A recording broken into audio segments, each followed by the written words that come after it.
This is a rain shower or rain curtain in front of a picture window. And I'll back up so you can see so it's falling into a dry well, a small pond. And I'll give you an angle how it looks. Coming from a gutter. And it has lights, although it's during the day now, that shine behind it. This falls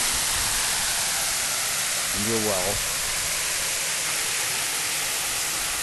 And this curtain is about 6 feet wide. It can be made wider or more narrow. You need about 1,000 gallons per hour pumping through the pipe per 1 foot of rain curtain. It's particularly attractive at night, and if you at the link on this page, you'll see a night version. It's pouring here in Kihei on a sunny day.